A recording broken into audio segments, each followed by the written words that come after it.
so you want to be a diversity trainer, right? And it's not necessarily just for. Oh, actually, let me make sure my mic. I forgot to put my mic on. It's not necessarily just for people who want to be diversity trainers.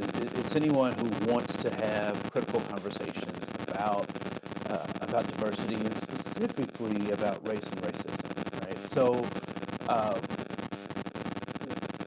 one of the principles that we should be operating with is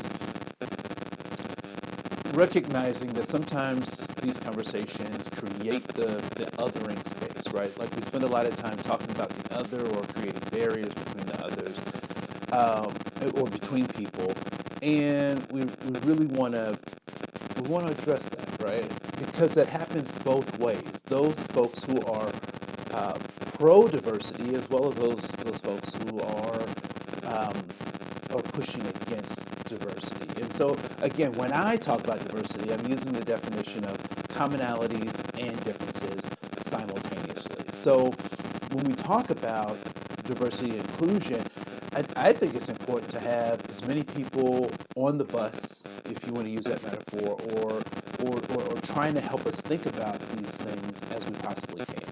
So I think it's important to engage those folks.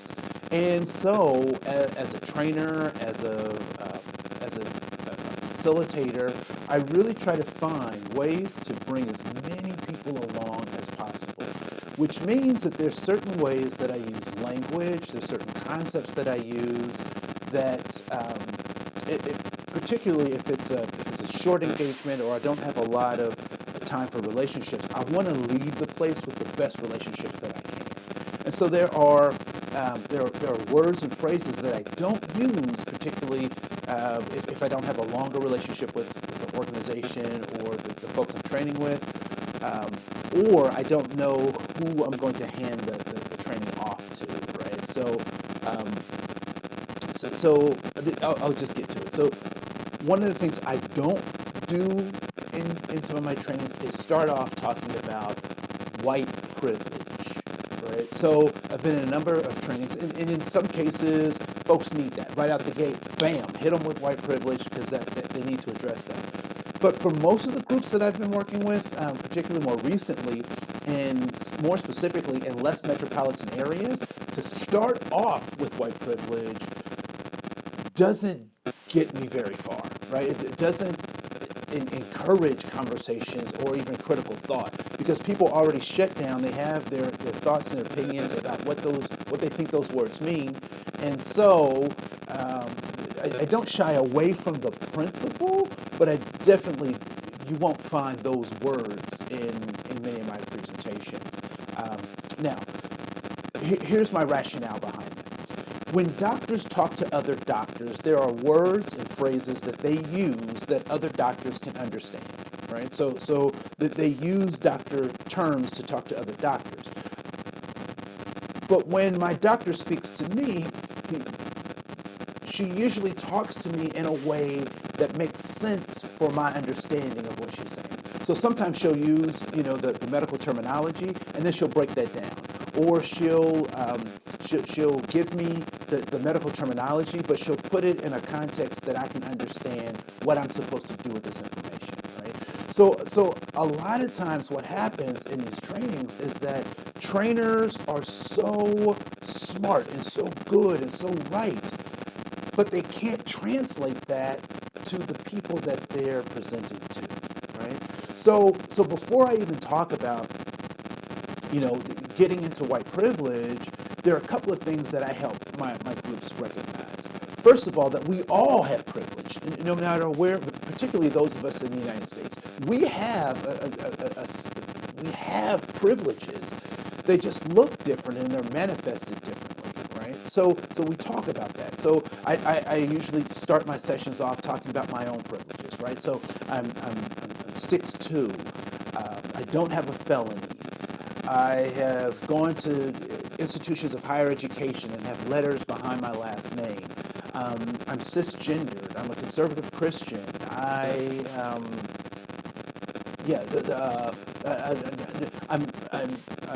mildly attractive.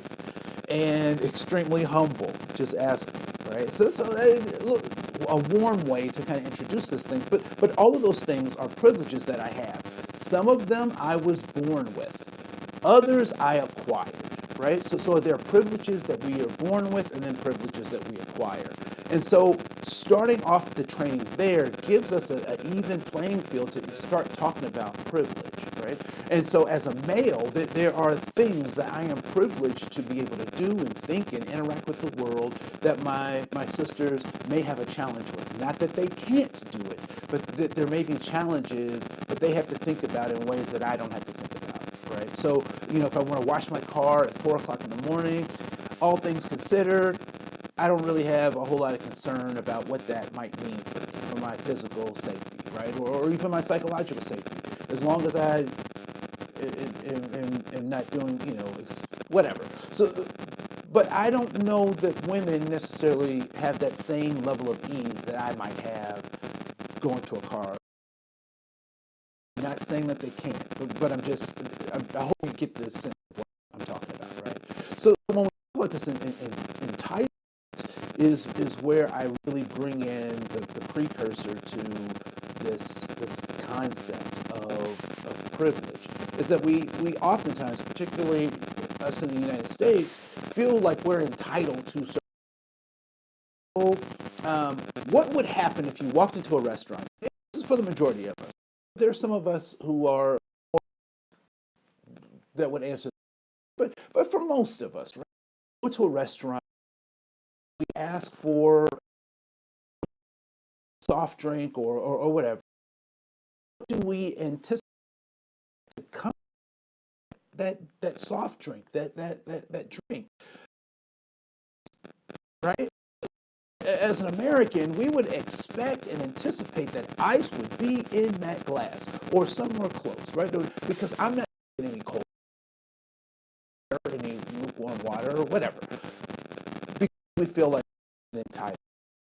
However, those of us outside of the about ice, that they are a luxury. Some people are in the ice cube because your water may not necessarily your system. So I start with this entitlement. So does white privilege exist? Is that something we should address in our organizations? I think so. But I also think address it is more talking about it itself. The place we privileges at different ways we can actually conversation that includes about white privilege, right? So if you go in with other people, I would encourage you to think about those commonalities and differences that I talked about before, because that's how I define diversity, and really think about how do you bring people to a common understanding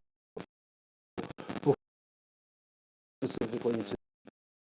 So, and I hope that this other things, but I also don't want to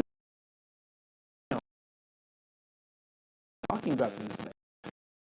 If we're not these key ways that can help people think and grow and change, then we're kind of spitting into the wind kind of thing, right? Like it may serve us well to show how smart and talented we are, serve the cause of increasing people's to community, right?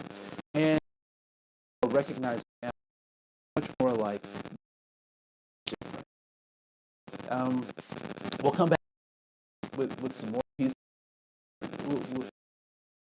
10 o'clock, really conversation.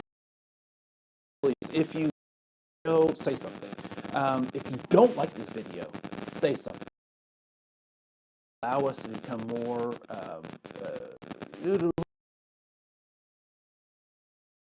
information dialogue. And so as we enter this normal, be helpful. This is Andre Koen. Love to hear from you, and let's keep talking.